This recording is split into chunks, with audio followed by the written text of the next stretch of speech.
पहले मिट्टी खराब हुई, मिट्टी खराब होने की वजह से पानी खराब हुआ।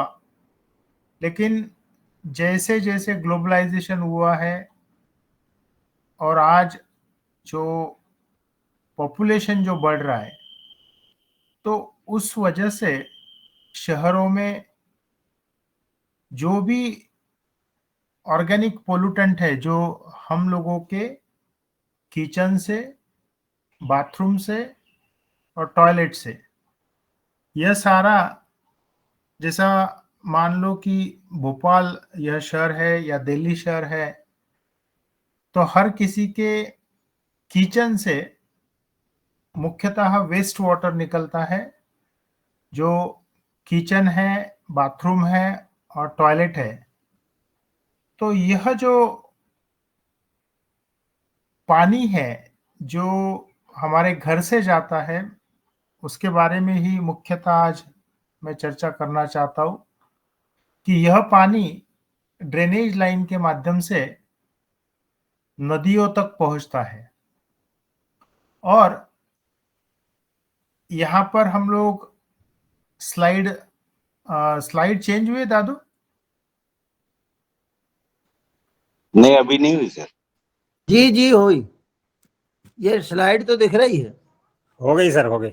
हाँ, यानी स्लाइड का टाइटल ऑर्गेनिक पोल्यूशन दिख रहा है ना? जी जी ठीक है। तो यहाँ 2000 यानी आज के 25 साल पहले की परिस्थितियां यहाँ पर दी है कि बीओडी लेवल जैसा ऑर्गेनिक पोल्यूशन अगर हमें चेक करना है किसी भी नदी का, तो उस ऑर्गेनिक पोल्यूशन का लेवल अगर चेक करना है तो बीओडी लेवल चेक किया जाता है, जिसे बायोकेमिकल ऑक्सीजन डिमांड कहते हैं। अभी यहाँ पर एक स्लाइड में आप देख सकते हो कि बीओडी लेवल 5 से नीचे चाहिए, 5 पीपीएम। पीपीएम का मतलब पार्ट्स पर मिलियन। तो यह जो 5 पीपीएम से नीचे होना चाहिए। अभी यहाँ पर अगर हम लोग भारत की बात करें तो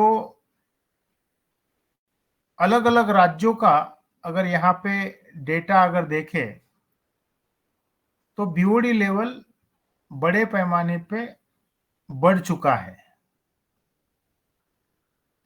दादू, आप इंडिया का अगर मैप देखें इसमें, तो बीओडी जी लेवल कितना दिखता है इंडिया में एक अप्रोक्सीमेटली? मैं देखता हूँ सर। मैं थोड़ा सा इसको और ठीक कर देता हूँ। अभी दिख रहा है?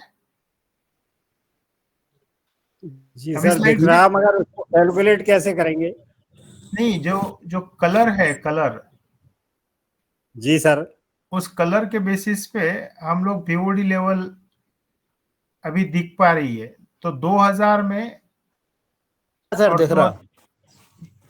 2050 में जो जी बीओडी लेवल है वो 5 के नीचे है क्या इंडिया में? नहीं, नहीं है सर, तो पूरा रंगीन दिख रहा। यानी जैसे यहाँ पे हम लोग देखिए कि बीओडी लेवल का जो कॉन्सेंट्रेशंस दिया है नीचे, जो कलर है 0 to 5, 5 से 10, 10 से 30 और 30 से ऊपर। तो यहाँ हम लोग ऑलरेडी 25 साल पहले की बात अगर करें, 2000 की, सन 2000 की, तो उस समय भी कुछ कुछ जो नदियां थी वह नदियां बीओडी लेवल 30 क्रॉस कर चुकी थी।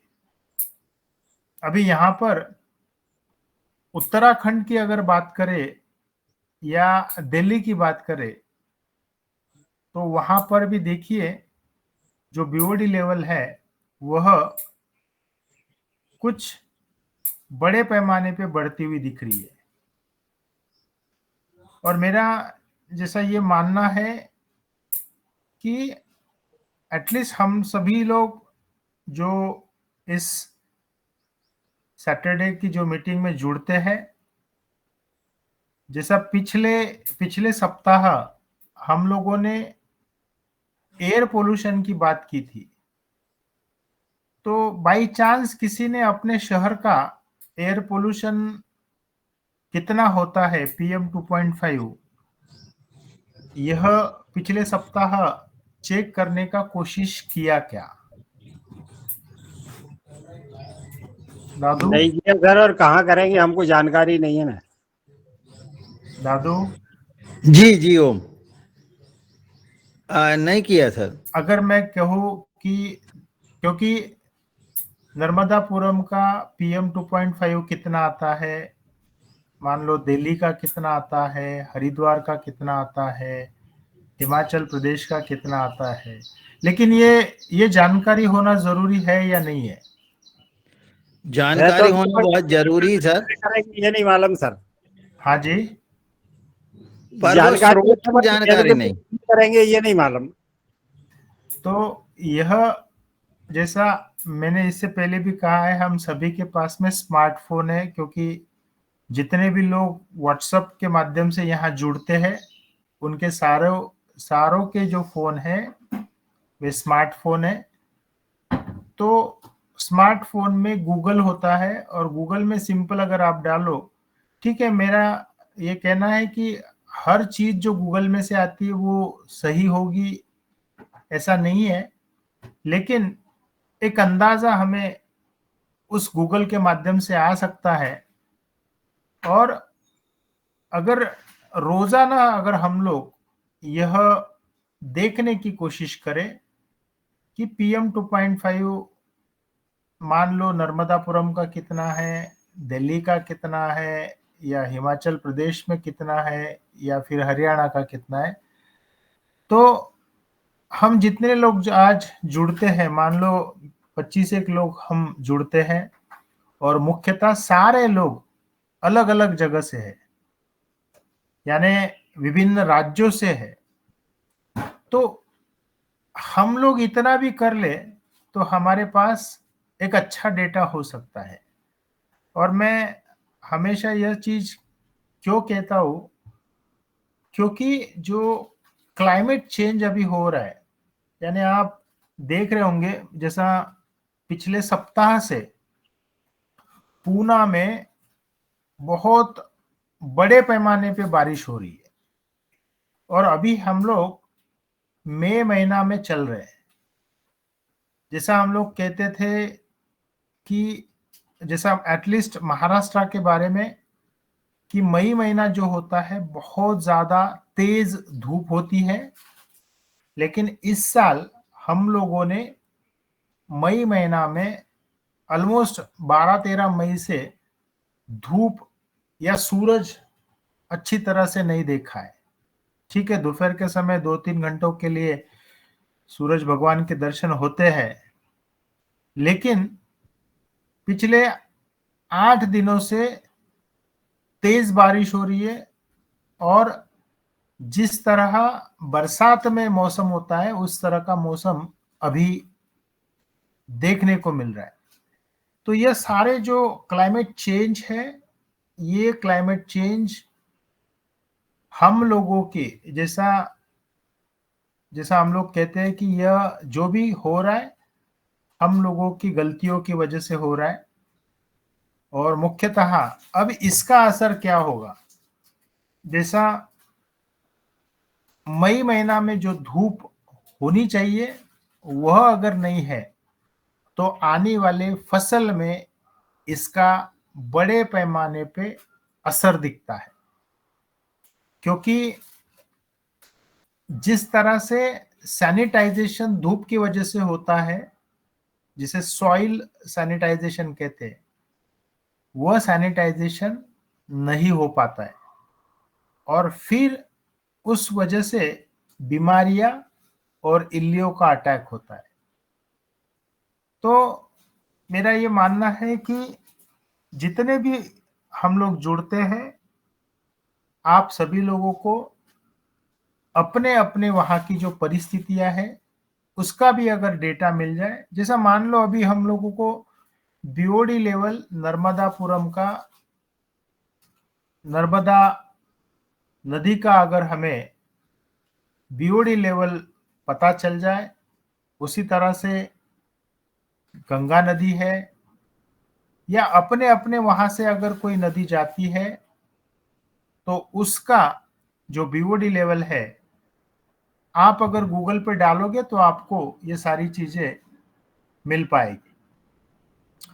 और जैसा कि आपके यहाँ पे जैसा नगर निगम होता है, नगर पालिका होती है, महानगर पालिका होती है, तो यहाँ के लोगों से भी अगर आप चर्चा करने की कोशिश करें तो मुझे ऐसा लगता है कि डेटा हमें मिल पाएगा, और उस माध्यम से अपने यहाँ की नदी की क्या परिस्थिति है, जल की क्या स्थिति है, बीओडी लेवल क्या है, यह पता होने में मदद मिलेगी। जैसा हमने यहाँ पे जस्ट एक शुरुआती दौर का मैं दिखाता हूँ कि यहाँ संपूर्ण भारत की जो हवा है वह प्रदूषित हो चुकी है, ऐसा यहाँ पे दर्शाया जाता है। लेकिन यह जो डेटा है यह किसी विशिष्ट महीने का है। अगर आप आज की अगर अपने अपने शहरों की अगर PM 2.5 की लेवल अगर चेक करोगे तो आपको आज इतनी PM 2.5 की लेवल नहीं दिखेगी, क्योंकि जैसा अभी पूना में मैंने कहा 8 दिनों से बारिश है, तो बारिश की वजह से जो एटमॉस्फेरिक कंडीशन होती है, हवा होती है, वो नेचुरली क्लीन होते जाती है, अच्छी होती जाती है। लेकिन जहां पे बारिश नहीं हुई, जहां पे पोल्यूशन बढ़ रहा है, तो वहां पे यह PM 2.5 का लेवल आपको बढ़ा हुआ दिखेगा। और मेरा यही मानना है कि हम अगर इन सभी चीजों से सतर्क रहे तो क्या परिस्थितियां है, यानी इस बीओडी लेवल से अगर जो पानी आपके कुएं का है, आपके ट्यूबवेल का है, आपके पास में जो नदी है उसका अगर बीओडी लेवल हमें पता चलता है, और ढूंढेंगे तो पता चलेगा, तो उसके बेसिस पे हम कितने बीओडी लेवल का पानी हमारे खेत में दे रहे, यह जानकारियां हमें मिलने को आसानी होगी। और यह चीज मैं इसलिए कह रहा हूं कि इस पानी का जो बीओडी लेवल जिसमें ज्यादा होती है, और विशेषतः अभी आने वाला समय हमारा धान की खेती का है, धान की अभी बुआई होगी, और धान में जिस तरह से पानी का उपयोग होता है, तो हमें ये पता होना जरूरी है कि हम जो धान में पानी दे रहे, हम कितने बीओडी लेवल का पानी दे रहे, और इसका जो असर होता है। और एक चीज जो सामने आई है, यहाँ पे कुछ चीजें मैं यहाँ पे स्पेसिफिकली कहना चाहता हूँ कि डायरिया जो होता है, जिसे लीडिंग कॉज ऑफ इलनेस या डेथ ये कहा जाता है, यह डायरिया होने का जो मेजर रीजन है, तो ये जो गंदा पानी है जिसका बीओडी लेवल बढ़ा है, उसमें पैथोजेंस का लेवल बढ़ जाता है। पैथोजेंस यानी जो बीमारी फैलाने वाले जो सूक्ष्म जीव होते हैं, उनकी संख्या बढ़ोतरी होती है, और उस वजह से डायरिया और अन्य बीमारियां हमें देखने को मिलती है। और यहाँ पर एक जो चीज और सामने आई, जैसा यह डेटा 2015 का है, यहाँ पे देखिए दादू आप पढ़ पाओगे जो लाल अक्षरों में लिखा है एज ऑफ 2015? जी sir, as of 2.4 2015 up to 2.4 billion people primary in sub Africa Saharan Africa and एक second sir, southern Asia lack access to proper sanitization. यानी इसका मतलब कि 240 करोड़ लोगों को 2015 में जो प्रॉपर सैनिटाइजेशन, या जैसा हम लोग कहते हैं कि हमें एक अच्छा पानी मिलना चाहिए, तो 2015 में 240 करोड़ लोगों को अच्छा पानी उपलब्ध नहीं हुआ दुनिया भर में। और यह सब जो चीजें हैं, यह सब चीजें यही दर्शाती है कि हम लोगों ने जो एक अलग अलग परिस्थितियों के माध्यम से जो पोल्यूशन बढ़ाया है, उसका असर दुनिया भर में आज दिख रहा है। और मेरा यही एक कहना है कि ऑर्गेनिक पोल्यूशन जो नदी का होता है, वह चेक करने का जो माध्यम है वह बायोकेमिकल ऑक्सीजन डिमांड है, बीओडी लेवल है। तो आने वाले सप्ताह में जितने भी लोग यहाँ जुड़े हैं, अपने अपने शहरों के पास में जो नदियां बहती हैं, उन नदियों का बीओडी लेवल कितना है, और अगर आपको पता चलता है तो आप कृपया करके अपना जो व्हाट्सएप ग्रुप है उस पे डालिए, और उस पे से हमें पता चलेगा कि हम लोगों की विशेषता, हमारे शहर की क्या परिस्थितियां है। और जैसा मैंने बीओडी लेवल के बारे में बोला, उसी तरह पीएम 2.5 या पीएम 10 ऐसे अलग अलग वैल्यूज आते हैं। उस बारे में भी हमें ऑनलाइन गूगल के माध्यम से सर्च करना जरूरी है। और यहाँ पर जो प्रिडिक्शंस, जो भी प्रिडिक्शंस है, वो प्रिडिक्शंस, यह जो रिसर्च पेपर है, मैं आप सभी लोगों को यह रिसर्च पेपर आज का जब सेशन होगा उसके बाद मैं आपको यह रिसर्च पेपर आपको भेजूंगा। जितने भी लोग पढ़ सकते हैं, पूरे सप्ताह में यह जो 5-6 पन्ने होते हैं, पूरे सप्ताह में अगर आप पढ़ पाते हो तो आप पढ़िए। और जितनी भी विपरीत परिस्थितियां है, यह हमें पता होने में आसानी होगी।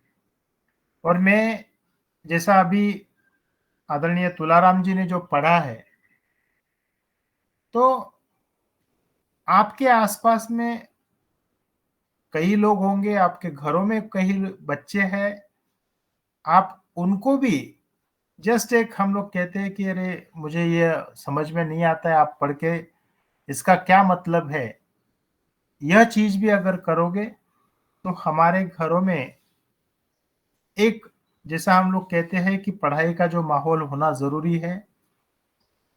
और विशेष करके मैं यह सब चीजें क्यों कहता हूं, क्योंकि जानकारी हर चीजों की होना बहुत जरूरी है। और पढ़ाई के माध्यम से यह सब चीजें हमारे सामने आ सकती है। सभी लोग इसका जितना हो सके उतना प्रयास करें, और आने वाले जो सप्ताह है उस सप्ताह में हम लोग एटलीस्ट अलग अलग शहरों का पीएम 2.5 का लेवल कितना है, उनके पास से जो नदियां बहती है उनकी बीओडी लेवल कितनी है, यह अगर हमें पता चले तो उसमें से एक नया आनंद हमें मिलेगा। और परिस्थिति क्या है उस बारे में भी हम लोग पक्का एक नया अनुभूति हमें आएगा। दादू, लास्ट टाइम यह स्लाइड हम लोगों ने देखी थी। लास्ट पिछले सप्ताह।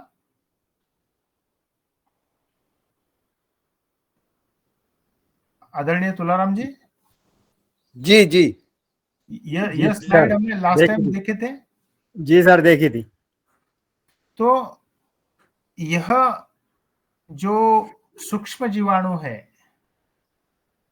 अभी यहाँ पर जैसा मैंने ट्राइकोडर्मा कहा है, यहाँ पे बिवेरिया दिखता है, या एक्चुअल जो तीसरा जो सूक्ष्म जीव यहाँ पे लिखा है वो पैसिलोमाइसिस है, जो जनरली अन्य किसान भाइयों को मुख्यतः उसके बारे में जानकारी होती है। तो इसी तरह जो बैक्टीरियल कल्चर्स है, हम लोग हमारे जो नदियों में जो पोल्यूशन होता है, उस पोल्यूशन का जो जैसा डेटा तो मिलेगा कि बीओडी लेवल इतना है हमारे नदी का, लेकिन सच में उस पानी में कितने सूक्ष्म जीव है, जैसा मैंने अभी डायरिया की बात की, या अन्य जो बीमारियां होती है जैसा टाइफाइड है, डायरिया है, या और भी जो बीमारी जो मुख्यतः वाटर बॉर्न डिसीजेस के माध्यम से होती है, तो उस पानी का माइक्रोबियल एनालिसिस करके हमें पता चल सकता है कि कौन से सूक्ष्म जीवाणु उस पानी में बड़े हैं। यानी एक तो पोल्यूशन का लेवल, ऑर्गेनिक पोल्यूशन का लेवल पता चलेगा, और उसके बाद में सूक्ष्म जीवाणु की जो लेवल है वह भी पता होने में आसानी होगी। और ठीक है, यह विषय थोड़ा सा दिक्कत वाला है, लेकिन धीरे धीरे इसकी अगर प्रैक्टिस होवे तो हमें हमारे आसपास के शहर में क्या चल रहा है उस बारे में अलग अलग अलग माध्यम से यह इंफॉर्मेशन मिलते रहेगी, और हम लोग साइंटिफिकली जो भी जितनी भी परिस्थितियां हैं उसके ऊपर अच्छे से चर्चा होती रहेगी। और जो प्रॉब्लम्स है, जैसा यहाँ पे हम लोगों ने एक चीज देखे कि जो बीओडी लेवल जो बढ़ रहा है वह कम करने में कहीं ना कहीं हम लोगों का कंट्रीब्यूशन हमारे गांव के लिए, हमारे शहर के लिए हो सकता है, ऐसा मुझे लगता है। और एक बार अगर बीओडी लेवल हमारे नदी का अगर हमें पता चलता है, तो हमारे खेत में जो कुआं है, जो ट्यूबवेल है, उसका बीओडी लेवल कितना है वह भी हमें पता होने में आसानी हो सकती है। और हम लोग अगर यह ढूंढना चाहे तो डेफिनेटली मुझे ऐसा लगता है कि इसका जवाब मिलेगा, और यह हमें कोशिश जरूर करनी चाहिए कि हम हमारे खेत में जो पानी दे रहे उसका बीओडी लेवल क्या है, उसका सूक्ष्म जीवाणु का लेवल क्या है, उसका टीडीएस का लेवल कितना है, उस पानी का पीएच कितना है। और यह सब चीजें मैं कहने का पीछे यही एक रीजन है कि जैसा जो भी पानी हमारे खेतों में जाता है वही पानी जमीन के माध्यम से फिर से कुआं या ट्यूबवेल के माध्यम से हमें प्राप्त होता है। तो उसी वजह से यह हम लोग हमारी खुद के खेतों की, हमारे घरों की परिस्थितियां प्राप्त होने में आसानी होगी। और जो विषय हर बार एक चर्चा में लिया जाता है वह विषय अभी यहाँ पर मैं फिर से एक लेना चाहता हूँ। अभी आदरणीय तुलाराम जी, यह स्लाइड आपको दिख रही है, क्या लिखा है? यस सर, दिख तो रही मगर बहुत सूक्ष्म, बिल्कुल माइनर दिख रहा है, इसलिए। ठीक है, मैं पढ़ता हूँ, मैं पढ़ के ओके सर, थैंक यू।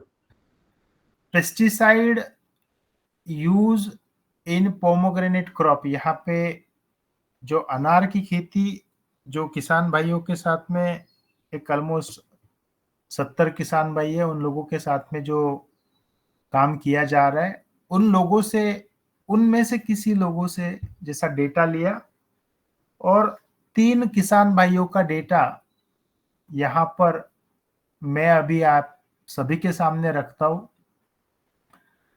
इस टेबल में यही दिया है कि पेस्टिसाइड कौन सा उपयोग में आ रहा है।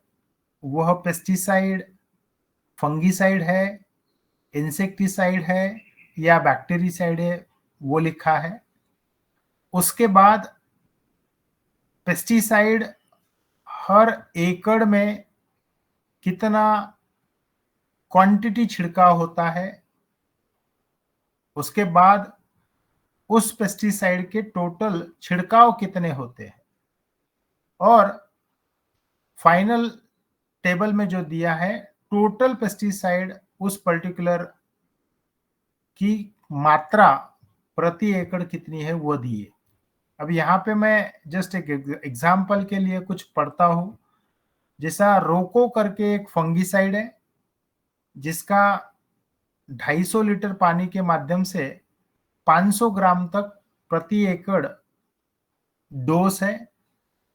और उस रोको का टोटल अनार के सीजन में 4 छिड़काव होते हैं और 4 छिड़काव के माध्यम से 2 किलो तक सिर्फ रोको यह जो फंगीसाइड है उसकी मात्रा उपयोग में आती है।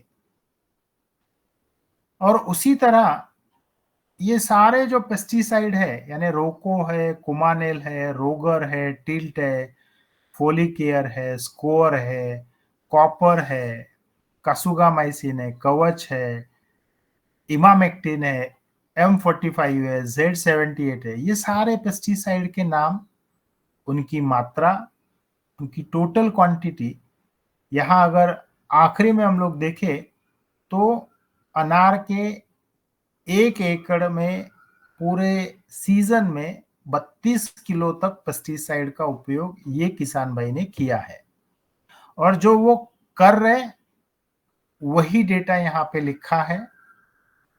उसके बाद दूसरे किसान भाई थे, उनका जो पेस्टिसाइड का जो उपयोग है वह 35 किलो है। और तीसरे जो किसान भाई है आदरणीय तुलाराम जी, आखिरी में कितना दिखता है तीसरा?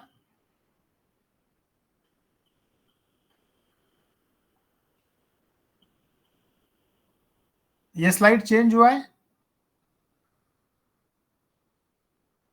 400 ml वाला सर क्या लास्ट में 400 ml सर ये 421 है ना, 42 किलो 100 ग्राम दिख रहा है सर। 42 किलो 100 ग्राम इस किसान भाई ने 42 किलो तक 1 एकड़ अनार की खेती में पेस्टिसाइड का उपयोग किया है। अब आप सोचिए कि 42 किलो तक पेस्टिसाइड गया है, ज्यादा से ज्यादा 8 टन या 10 टन अनार होता है। 10 टन का मतलब, ये मैं मोटा मोटा सा बता रहा हूं कि 10 टन यानी 10,000 किलो अनार निकलता है। 10,000 किलो अनार पर अगर 42,000 ग्राम 42,000 ग्राम अगर पेस्टिसाइड जा रहा है, इसका मतलब 1 किलो अनार के पीछे 4 ग्राम पेस्टिसाइड का उपयोग हो रहा है। अभी हम लोग यह समझ सकते हैं कि 1 किलो के पीछे अगर 4 ग्राम का छिड़काव हो रहा है तो ठीक है, 90% यह मिट्टी में ही जाता है, लेकिन 5 से 10% वह पौधों के ऊपर रहता है और वह मात्रा भी बहुत बड़ी है, ऐसा मेरा मानना है।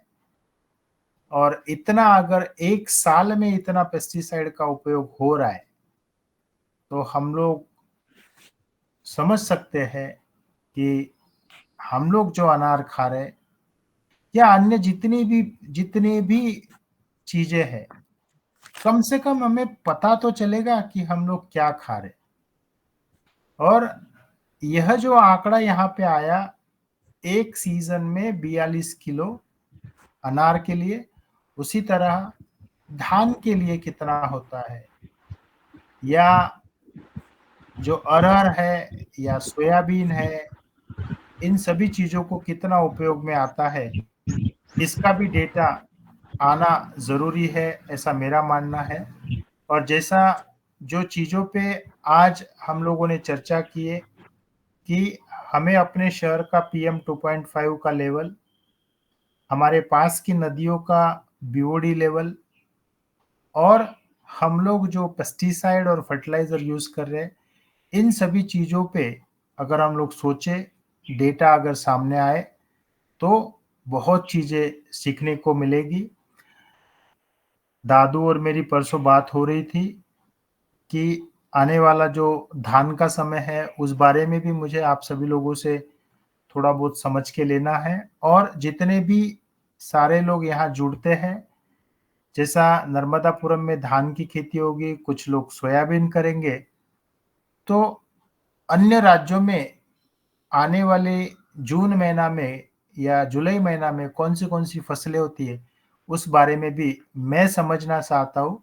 यानी आने वाले सप्ताह से हम लोग थोड़ा बहुत उन फसलों के बारे में भी चर्चा करें, उन फसलों में क्या क्या दिक्कतें आती है, उसके बारे में भी चर्चा हुए आने वाले सप्ताह में व्हाट्सएप ग्रुप पे। उसके माध्यम से भी बहुत सी चीजें हमें ढूंढने में आसानी होगी। जी ओम।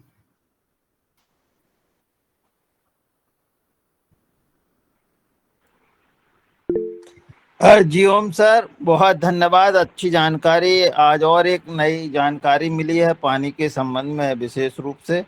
सर, जैसे जो आपने जो बीओडी लेवल की बात करी, तो बीओडी लेवल का प्रभाव क्या फसल के उत्पादन पर भी पड़ता है? जी ओम। क्योंकि हमने जैसा देखा है कि ये ऑर्गेनिक पोल्यूशन है। ऑर्गेनिक पोल्यूशन का मतलब यही है कि जो गंदगी हम लोगों हमारे किचन से, यह बाथरूम से, टॉयलेट से जो जाता है ड्रेनेज लाइन से, यह जाता है नदियों में, और वही पानी हमारे खेतों तक पहुंचता है। तो यह जो वाटर पोल्यूशन है, उसमें स्पेसिफिकली जो ऑर्गेनिक पोल्यूटेंट है, जैसा हमारे घर में जो भी चीजें आज हम लोग केमिकल के माध्यम से यूज कर रहे हैं, जैसा साबुन है, सोडा है, तो यह सारा उस पानी में आता है। और यही चीज जैसा बीओडी लेवल बढ़ा देता है, उसी तरह पानी का पीएच भी इसी वजह से बढ़ने लगा है। उसमें जो पैथोजेंस है उसकी लेवल्स बढ़ी है, और धीरे धीरे करके जो मिट्टी में जो प्योर पानी जाना चाहिए, उसके जगह पोल्यूटेंट इस पानी के माध्यम से पहुंच रहे। और उस वजह से जो फसलें हमारी, हम आज देख रहे कि इस गंदा पानी का उपयोग होने की वजह से ही आज फसलों में जो न्यूट्रिशन लेवल होना चाहिए वह नहीं मिलता है। और बहुत से अलग अलग पैरामीटर है, जैसा टीडीएस है, पीएच है, माइक्रोबियल लेवल्स है, यह सारा एक ऑर्गेनिक पोल्यूशन में ही आता है। और उस वजह से सारी बीमारियां जो खेतों की भी है, और विशेषता इसका जो बीओडी लेवल का जो डायरेक्ट असर दिखता है, यह डायरेक्टली हमारे सेहत पे दिखता है। तो मेरा ये मानना है कि जितने भी लोग यहाँ पे उपस्थित हैं, जो यह सब चीजें पढ़ सकते हैं, तो उन लोगों को मेरी एक विशेष विनती रहेगी कि वे लोग खुद पढ़े, और अपने आसपास के जो लोग हैं, किसान भाई है, उन्हें भी इन सभी चीजों की इंफॉर्मेशन देवे। जैसा मैं आज का सेशन होने के बाद मैं सोच रहा हूँ कि यह जो रिसर्च पेपर के माध्यम से जो चीजें आप सभी के सामने रखी जाती है, आप भी लोग उसे पढ़े। यहाँ पर एक चीज और मैं कहना चाहता हूँ कि एक जो रिसर्च पेपर है, मैं अभी यहाँ पे लोड करने का कोशिश करता हूँ, अगर वहाँ पे क्योंकि कुछ कुछ चीज़ें मुझे भी नहीं जमती है, अगर वो लोड होता है तो उस पेपर में पहले क्या पढ़ना चाहिए वो मैं बताने का कोशिश करता हूँ। एक 1 मिनट का समय लगेगा मुझे, 1 मिनट।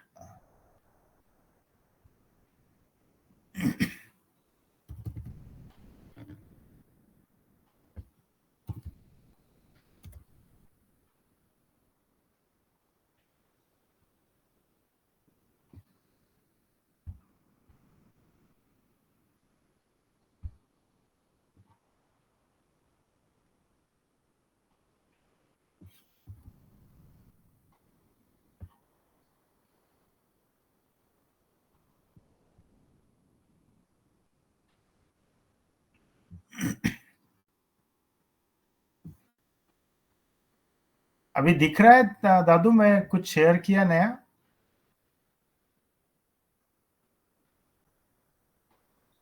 तोलाराम जी? जी दिखाई दे रहा है साइंटिफिक रिपोर्ट। हाँ, तो यह जैसा मैंने आज जो भी यहाँ पे चर्चा की है वह इस रिसर्च पेपर के माध्यम से की, कि जहाँ पे यह ऑर्गेनिक पोल्यूशन ऑफ रिवर्स, यह रिसर्च पब्लिकेशन 2017 की रिसर्च पेपर है। और यहाँ जब भी हमें यह सब चीज़ें पढ़ना होता है तो जो पहला पार्ट होता है रिसर्च पेपर का, पहला पार्ट जिसे हम इंट्रोडक्शन कहते हैं, तो उस पार्ट को पढ़ना बहुत ज़रूरी होता है। और सिंपल से लैंग्वेज में, यानी बहुत आसान तरीके से यह कंटेंट लिखा होता है।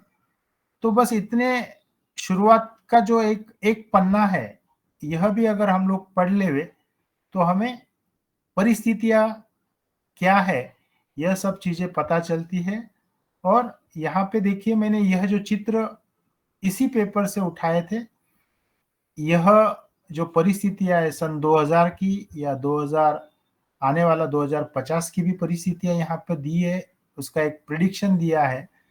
तो यह सारी जो चीज़ें हैं हम लोग आसानी से पढ़ सकते हैं और धीरे धीरे होवे, लेकिन यह चीज़ें हम लोग सीख सकते हैं। आज यह सेशन होने के बाद यह पेपर मैं आप सभी को भेजता हूँ।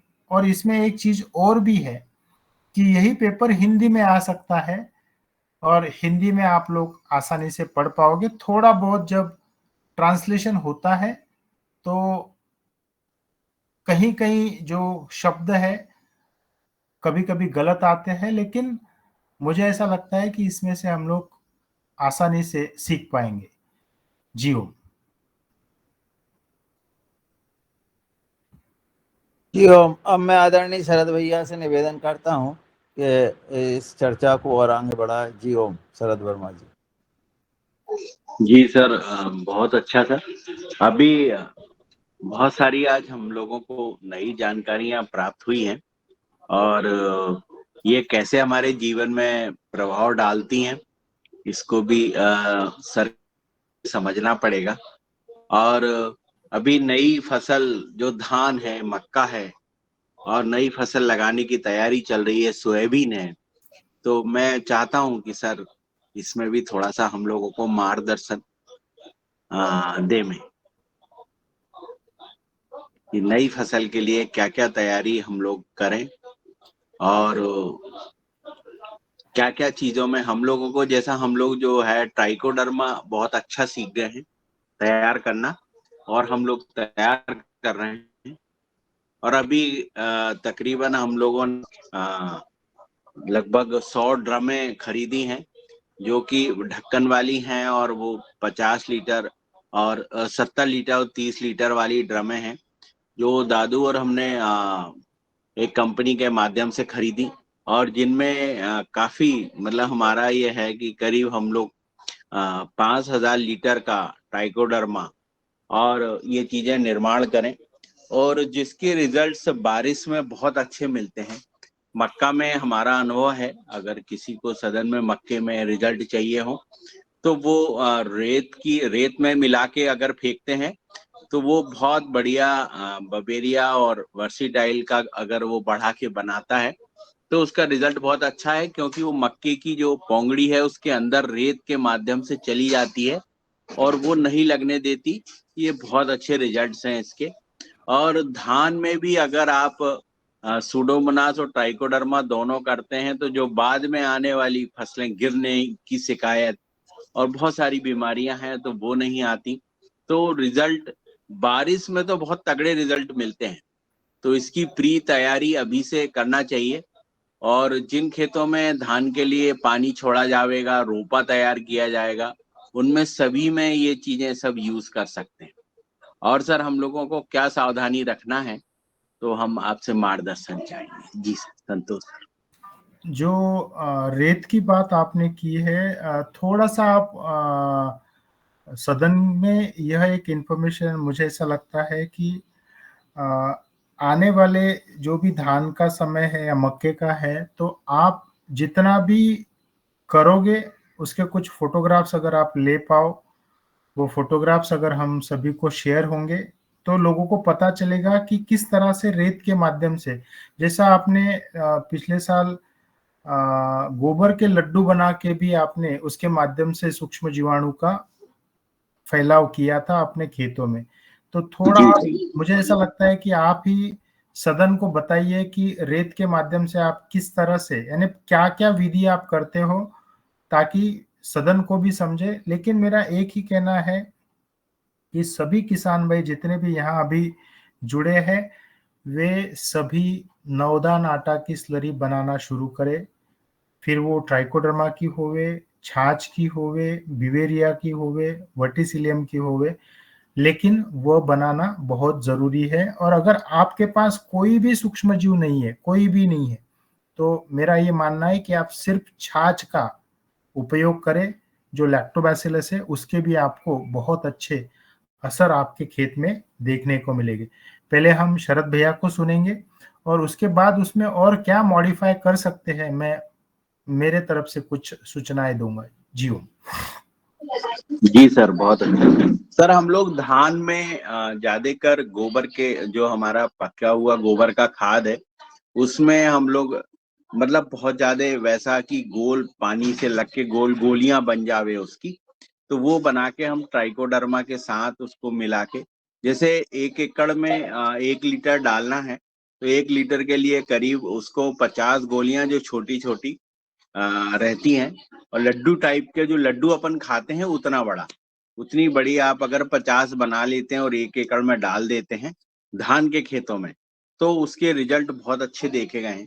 और मैं कहता हूँ समस्त खेतों में आप जितने भी जो फसलें बारिश की लगने वाली है, अगर ये लड्डू की वो करते हैं आप लोग, तो बहुत इसमें बहुत अच्छे रिजल्ट हैं इसके। इस बार हम लोग रिजल्ट के पूरी वीडियोग्राफी करा के सदन में रखेंगे।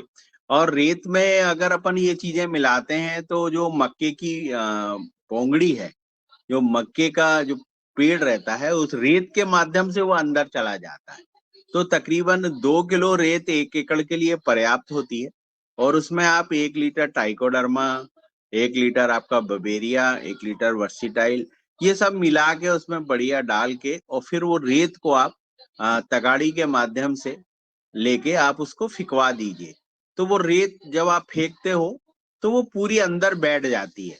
और हमने देखा है कि वो जब इल्लियां हैं तो ऊपर आके फंगस लग लग के मरते हुए नजर हमें आई। ये बहुत अच्छे इसके वो हैं। और लड्डू का जो है, जैसे बल्लर की फसल लग रही है हमारी, अभी बैंगन लग रहा है, मिर्च लग रही है, तो इनमें हम लड्डू के माध्यम से इनमें उपयोग करेंगे और इसका बहुत अच्छा रिजल्ट्स है।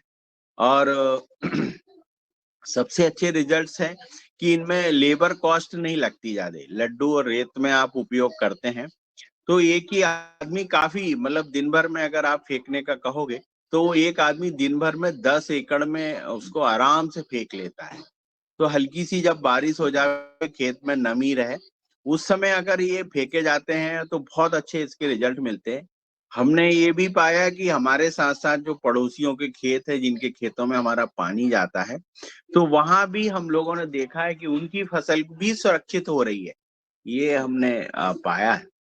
और हमने खेतों का सघन, इस बार दादू आए थे तो उनको दिखाया था खेतों में कि कैसे इन दवाओं का जो असर है, जो भी जैविक हम डालते हैं, तो उनके असर 15 दिन 12 दिन में हमें दिखने लग जाते हैं।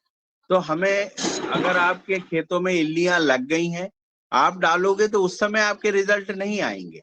आप अभी से उसका उपयोग करें जब आपके खेतों में इल्लियां नहीं है। अगर इल्लियां आपके खेतों में दिखने के समय आप करते हैं तो वो आपकी प्रैक्टिस गलत है। आपकी प्रैक्टिस पहले से ही आपके खेतों में स्टार्ट हो जाना चाहिए।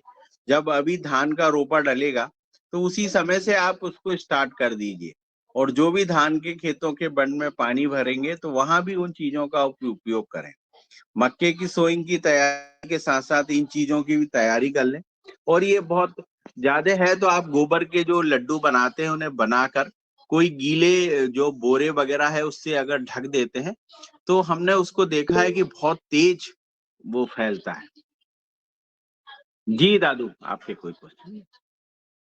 तो भैया ये तो बहुत बढ़िया आपने जानकारी दी।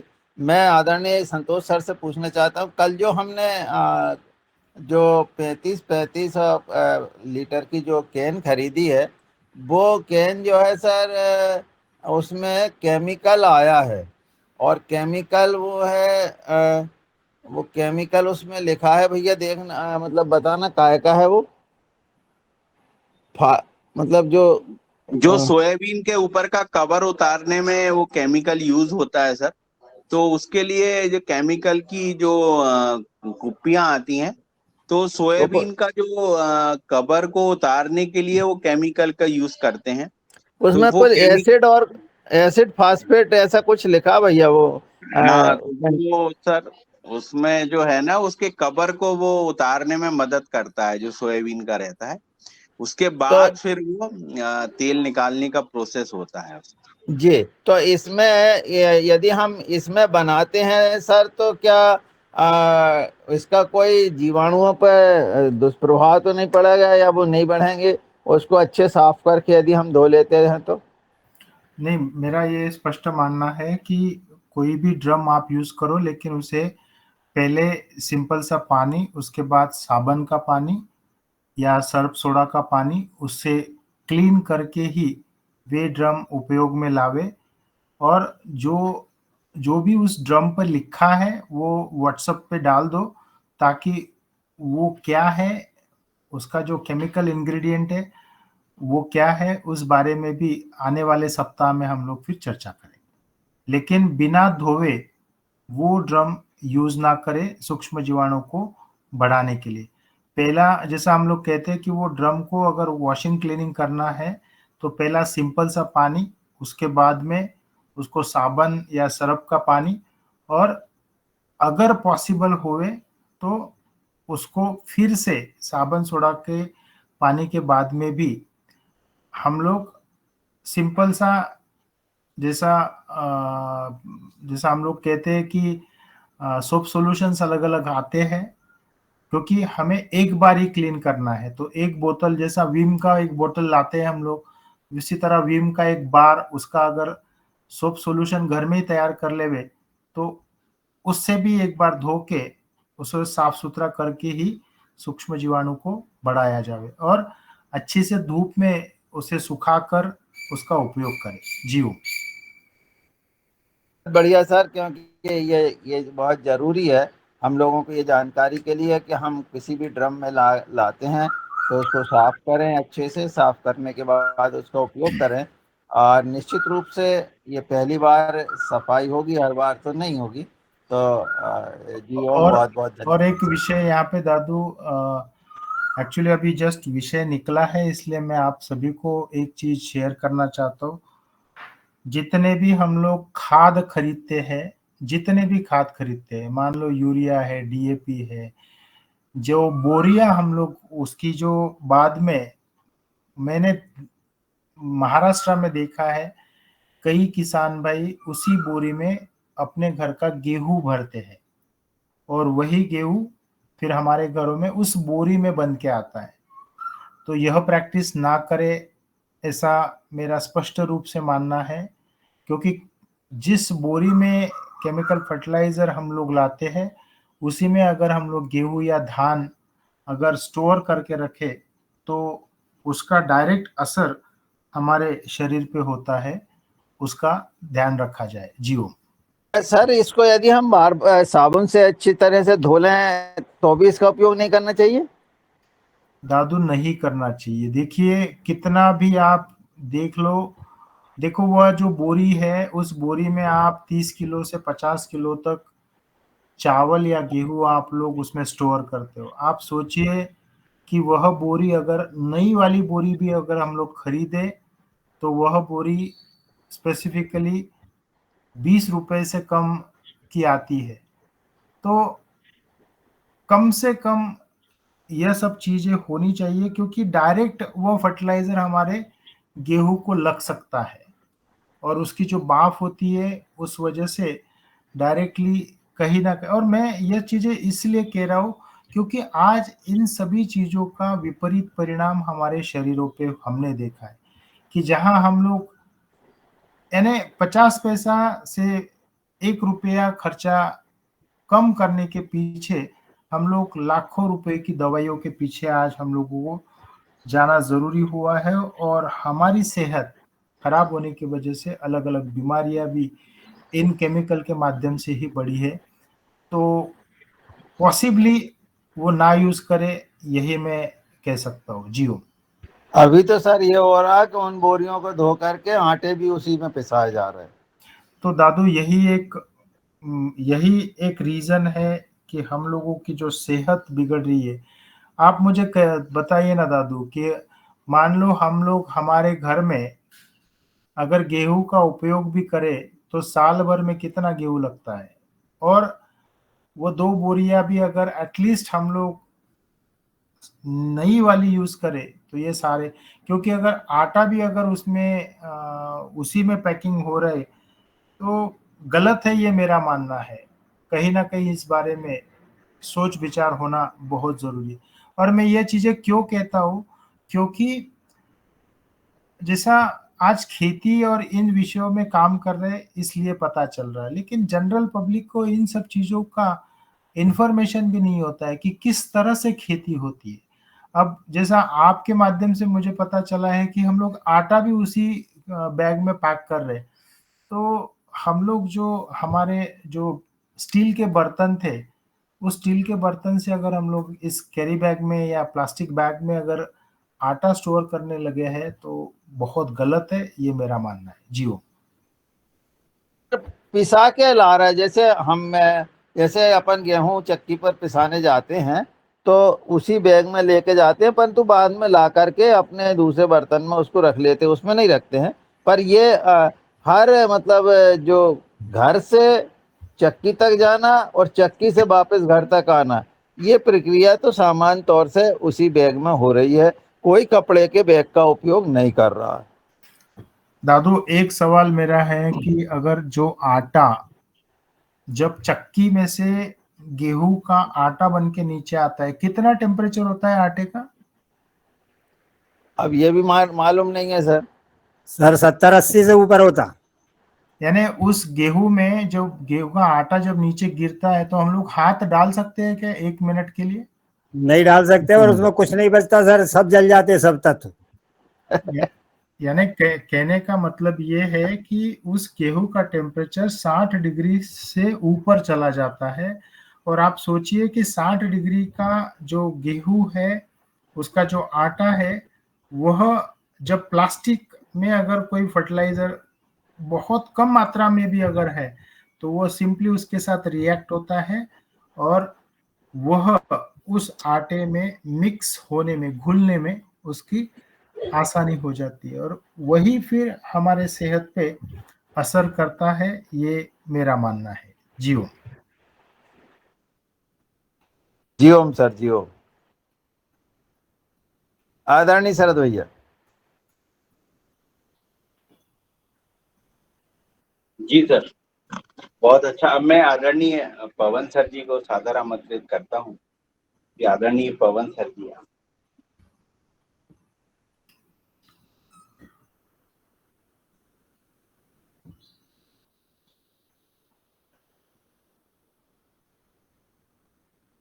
शायद सर पवन सर है नहीं है सर। जी जी जी जी, शायद पवन सर जी है नहीं।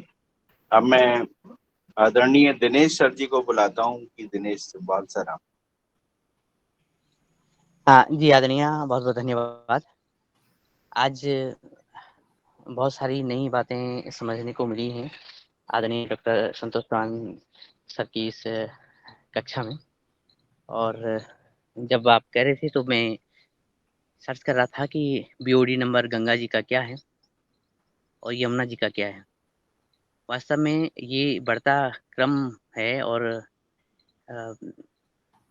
ये बड़ा यानी कठिन विषय भी है। और मैं देख रहा था कि जो देवप्रयाग है जहाँ से गंगा जी बनती हैं, भागीरथी और अलकनंदा जी, तो वहाँ पे तो जो आ, ये जो मानक है वो 3 से कम है पीओडी लेवल। और ऋषिकेश में भी लगभग 3 से कम है, लेकिन हरिद्वार में ये बढ़ता हुआ दिख रहा है। वहीं अगर हम यमुना जी की बात करें तो जहाँ पे मैं रहता हूँ देहरादून से कुछ दूर विकास नगर में, यहाँ पे ये यमुना जी का जो जल है वो बीओडी लेवल उसका mg पर लीटर है लेस देन 3। लेकिन जब दिल्ली की बात करते हैं तो वो कहीं बहुत ज़्यादा 42 गुना ज़्यादा बढ़ जाता है। तो मुझे लगता है कि ये चीज़ भी जो आदरणीय ने कही है वो हम अपने जल के स्तर को, जल की क्वालिटी को समझने के लिए उपयोग में ला सकते हैं। और दूसरी बात ये कि जो अभी एक बात सामने आई है कि जो हम आटा है, वास्तव में ये देखने को मिला जैसे बाज़ार से अधिकतर तो किसानों के अलावा, कुछ उपभोक्ताओं के अलावा जो कि आटा बाज़ार से नहीं लाते हैं और गेहूँ पिसाते हैं, तो वो तो ठीक है कट्टों में और इस तरह से लेते हैं। लेकिन जो कट्टा जो पैकेज्ड वाला आटा आता है, वो देखने में आया है कि 2-3 महीने तक, 3-4 महीने तक भी खराब नहीं हो रहा है। ये भी बहुत ही खतरनाक स्थिति है। और अभी हमने कुछ समय से जो पैकेट वाला आटा लेना बंद किया, गेहूँ ही खरीदा है। लेकिन आदरणीय ने जो बात कही है कि हम वो कट्टा देखें कि कैसे उसको भंडारित करना है या चक्की से कैसे ले आना है, ये महत्वपूर्ण हो गया है और ये अनुकरणीय है, जिसको हम भी उपयोग में लाएँगे। हमने 2-3 ऐसे कट्टे जो मलेशिया जैसे कॉटन का कपड़ा है वो सिलाए हैं। लेकिन बहुत बार ऐसे होता है कि हम ले आते हैं, तो पता नहीं चलता कि क्या चीज़ हम ले आ रहे हैं और क्या केमिकल से क्या ज़हर अपने भोजन में ले आ रहे हैं। तो ये महत्वपूर्ण भी है और कई बार तो हम सोचते भी नहीं हैं कि क्या हो गया। और देखने में आया कि बहुत बार हम जो अन्न है, जो अगर गेहूँ का उदाहरण ही लें, तो किसान के यहाँ से साफ-सुथरा ले करके अगर हम अपने जो प्रोसेस है, उस सिस्टम से अगर आगे बढ़ते हैं और उसमें केमिकल आ जाता है, तो ये भी बड़ा हानिकारक स्थिति है। तो ये नहीं कहा जा सकता है कि किसान के खेतों में, किसान की जो प्रोसेस है अन्न उगाने की, वहीं केमिकल्स का यूज़ हो रहा है और उससे हम नुकसान में हैं। हम कंज़्यूमर्स भी, हम उपभोक्ता भी ज़हर की जद को अपने आप बढ़ा रहे हैं, अपने आप भुना रहे हैं। तो किसानों को ही ये दोषारोपण करना अ, बड़ा गलत है। ये बात भी आज की चर्चा से सामने आई है और मेरे मन में विचार आया है कि इस पर भी हम जितना हो सके इसको हम प्रसार के माध्यम से आगे बढ़ाएँगे। आपने जो रिसर्च पेपर की बात कही है तो उसको भी सरलीकरण करते हुए कुछ लोगों तक पहुँचाया जाना चाहिए। मैं भी कोशिश करूँगा आगे। और कुल मिलाकर ये है कि हाँ, अगर ऐसा देखा जाए तो मेरे ख़्याल से हम जल प्रदूषण है, फिर वायु प्रदूषण है और इस तरह की प्रदूषण से हम मुक्त रहना चाहेंगे। कल आदरणीय पवन सर ने मुझसे एक लिंक साझा किया था जिसमें डॉक्टर जनक पाल्टा जी अपने घर को कई सालों से, कई वर्षों से कचरा मुक्त कर रही हैं, जिसमें उनके यहाँ कोई प्लास्टिक नहीं जाता है, ना तो बाहर से जाता है, न कहीं से उनके पास प्लास्टिक आता है। यहाँ तक कि बिजली की खपत भी उनकी नहीं है, जो बाहर से कोई बिजली नहीं आती है और सोलर से ही पूरा चलाते हैं सिस्टम। और वहाँ पे जो किचन वेस्ट है उसकी खाद बनती है, तो उनका पूरा ये रहता है कि हमारे किचन का भी जो कचरा है उसका सदुपयोग किया जाए। तो ये जो छोटी-छोटी बातें हैं, जो आदरणीय आपकी आज के सत्र से सामने आई हैं और अन्य सदस्यों ने भी ये बात रखी है। ये बात जैसे कि हम आटा है पिसते हुए उसका जो टेम्परेचर है हाई टेम्परेचर, तो ऐसे ही अन्य बातें, और वो जो फिर कट्टे में डाल दिया तो फिर उसका जो माइक्रोप्लास्टिक का भी मिलना उसमें हो जाता है। पहले यूरिया के कट्टे या केमिकल्स के कट्टे होंगे, फिर उसके बाद वो माइक्रोप्लास्टिक भी हम अपने आप, तो इस सजगता की बात आज मुख्य तरह सामने आई है और इस तरह से ये सत्र बड़ा सुंदर और अच्छा आगे बढ़ा है और इसमें इंटरेस्ट यानी ये विज्ञान विषय है और इसमें केमिस्ट्री भी है, बॉटनी भी है और जूलॉजी का के कई पार्ट हैं, लेकिन ये डॉक्टर चौहान सर के माध्यम से बड़े ही सरलता के साथ और रुचिपूर्ण आगे बढ़ रहा है। मुझे लगता है कि आने वाले समय में इस सरलता के साथ मेरे ख्याल से इसको सभी लोग ग्रहण करेंगे, हमारे सदन में भी और सदन के बाहर भी। जी, मुझे यही कहना था। बहुत बहुत धन्यवाद। बहुत अच्छा दिनेश जी, आपकी कमेंट हमारे योगाहार के लिए बड़ी इम्पोर्टेंट होती है। अब मैं डॉक्टर रोशनलाल सर जी को बुलाता हूँ कि वो आए।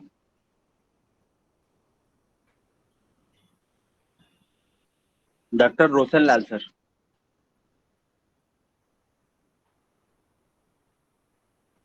शायद वहां तक आवाज नहीं जा रही है। अब मैं आदरणीय मुनीलाल सर जी को सादर आमंत्रित करता हूं कि वो आए और आज का कमेंट।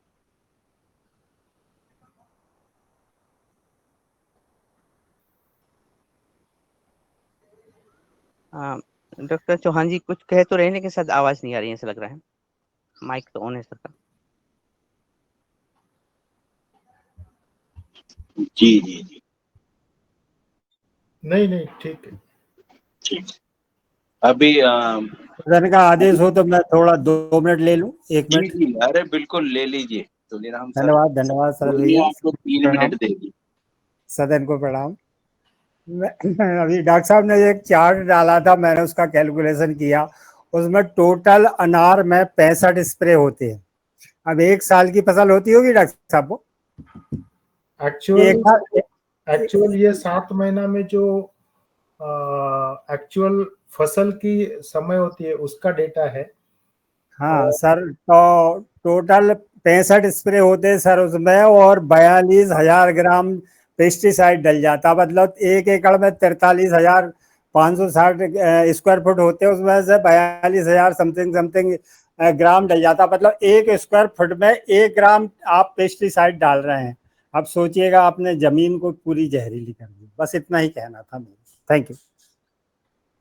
क्योंकि वो जो एक्चुअल जो छिड़काव हो रहे 65 के जगह वो एक्चुअल हो रहे 30 या 35 ही, लेकिन 4 दवाइयां एक टैंक में मिक्स होके छिड़काव हो रहा है। लेकिन जो कैलकुलेशन आपने किया वो सही है। पर स्क्वायर फीट 1 ग्राम पेस्टिसाइड यह पक्का जा रहा है, जहाँ पे 42 किलो तक दवाई जा रही है, और यह कहीं ना कहीं गलत है। और मेरा ये मानना है कि हम सभी अपने अपने खेतों में कितना पेस्टिसाइड हर क्रॉप के लिए, जैसा यहाँ अनार में 42 किलो आया है, तो धान में कितना आता है, सोयाबीन में कितना आता है, अरहर में कितना आता है, वो डेटा निकालना जरूरी है। ये मेरा मानना है। जी ओके सर, थैंक यू। और मैंने वो जो आज रिसर्च पेपर की बात की वो मैंने अभी योगार ग्रुप में डाल चुका हूँ, जिससे भी मुझे ऐसा लगता है कि सभी लोग उसे कम से कम देखें, जितना भी समझ में आता है समझे। और इसका कन्वर्शन हिंदी में भी हो सकता है। अगर किसी सदन में किसी को यह जब चीजें जमती होगी तो आप डाल दीजिए, नहीं तो फिर मेरे कोई किसान भाई है, मैं उनको पूछ के डलवाने का कोशिश करता हूँ। जी ओके सर, थैंक यू। जी सर, बहुत अच्छा। और काफी जो जानकारियां होती हैं वो ऐसे आपस में साझा करने के बाद ही बहुत अच्छी प्राप्त होती हैं। और ऐसा लग रहा है कि अब सदन में किसी के कोई क्वेश्चन है तो कृपया हैंड रेज करें, तो फिर आप। जी ओम, भैया शायद राकेश गौड़ जी है क्या? जी ओम जी हैं। जी राकेश गौड़ जी यदि हैं तो सर, अभी पिछले दिनों जो मूंग में इन्होंने जो काम किया है और आदरणीय शरद भैया ने भी जो काम किया है, और उसके परिणाम में थोड़ा बताएंगे तो बहुत अच्छा होगा हमारे सदन को। जी जी ओम जी, मूंग में इस बार मैंने मतलब ये अपना मेटाराइजम का स्प्रे किया है अपना डाल करके आधा लीटर पर एकड़ से, और नीम करंजाली का 300 ml पर एकड़ का डोज बना कर डाला है। आपने 150 बताया सर ने, तो मैंने उसको डबल 300 करा है। और इसके अलावा फिर एक इंसेक्ट्रीसाइड, वो नो इंसेक्ट करके एक पेस्ट, और ये दोनों काम करने के लिए एक सियोरोनिक की कंपनी की दवा है, तो वो ऐसी मिला करके मैंने 4 चीजों का उसमें कॉम्बिनेशन किया। एक चिपकू भी डाली है इसमें, और आपका जो सिलिकॉन पाउडर था वो, ये सब मिला करके और स्प्रे किया था। तो इसमें मतलब 12 दिन 15 दिन तक मतलब ऐसा कोई अटैक समझ में नहीं आ रहा, जबकि हमारी बाजू में ही जो चने के खेत में केमिकल वाला जो खेत था हमारा, जिसमें खाद वगैरह डाला है अपना, और जिसको केमिकल खेत कहेंगे, तो उसमें बार बार मतलब ये मान के चलिए कि उसमें 6 स्प्रे हो गए, और इसमें अभी हमारे 3 स्प्रे के बाद भी जरूरत समझ में नहीं आती चौथे स्प्रे करने की हमें। उसमें 6 हो गए और इसमें 3 स्प्रे में हमारा काम हो गया। हालांकि चौथा स्प्रे कर दिया, उसमें भी हम मतलब अब नहीं करना है इसमें, हमने को लास्ट स्प्रे कर दिया हमने, क्योंकि फुल फल से भी पूरी भर चुकी है फसल। तो ये मतलब चौथा स्प्रे हमारा लास्ट है उसमें, और उसमें 6 हो गए। ये भी अंतर समझ में आ रहा। जी ओम जी।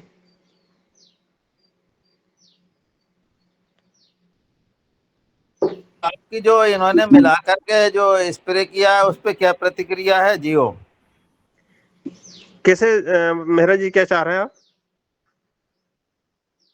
मैं आदरणीय संतोष डॉक्टर सर से पूछना चाह रहा हूं कि जो आपने मिला करके स्प्रे किया है उस पर उनकी क्या प्रतिक्रिया है?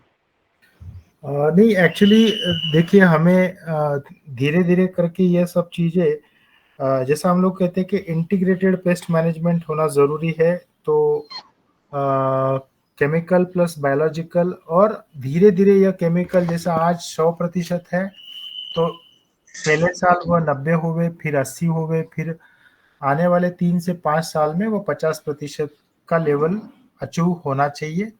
जिस तरह से हम लोगों ने, जहां हम लोग सोयाबीन में 900 ग्राम पेस्टिसाइड यूज करते थे, आज हम लोग 60 ग्राम पे आए हैं। तो यह पिछले 15 साल में यह सब चीजें हुई है।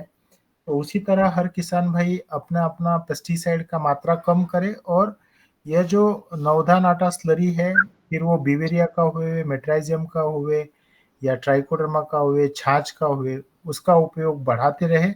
और दूसरी बात, जो पानी फ्लड इरिगेशन के माध्यम से जाता है, उसमें से जितने ज़्यादा से ज़्यादा स्लरी जावे वह जाना चाहिए। और जो लड्डू का या रेत का जो प्रयोग शरद भैया ने कहा है, उसका भी उपयोग हर किसान भाई अपने अपने खेतों में करे। जैसा शरद भैया ने जो कहा कि 50 लड्डू 1 एकड़ के लिए उनको अच्छे परिणाम मिले, तो मैं ये कहता हूँ कि 50 की जगह हम लोगों ने 100 किए तो क्या होता है, उसका भी टेस्टिंग किया जावे।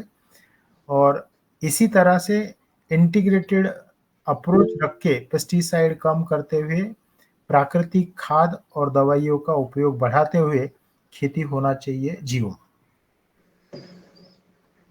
प्रश्न और है कि मान लो हम जो पकी खाद का उपयोग कर रहे हैं, तो क्या ताजे गोबर के साथ भी वो लड्डू बनाए जा सकते हैं? नहीं, वह जो जो गोबर है वो फ्रेश ना यूज करे। जितना अच्छे से, जैसा अर्थवर्म मैन्योर होता है, क्योंकि लड्डू बनाना है तो ज्यादा मात्रा नहीं लगेगी। 50 लड्डू 1 एकड़ में है तो बहुत कम है। तो यह अगर जैसा हम लोग डिकम्पोज्ड किया हुआ मटेरियल अगर यूज करेंगे, पुराना गोबर यूज करेंगे, तो उसके रिजल्ट या असर अच्छे दिखेंगे। जी ओम।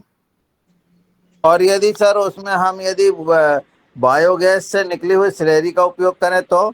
बहुत अच्छा चलेगा। बहुत अच्छी होगी, बहुत अच्छी।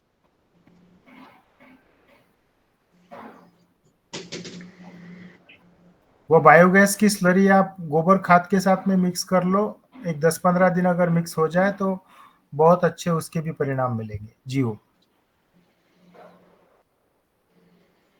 जी बहुत बढ़िया। और समापन की बेला है, अगर किसी का और कोई क्वेश्चन हो। गणेश जी हो, अगर गणेश भैया सदन में, शायद नहीं है। अब आज का समापन दादू कर दे में।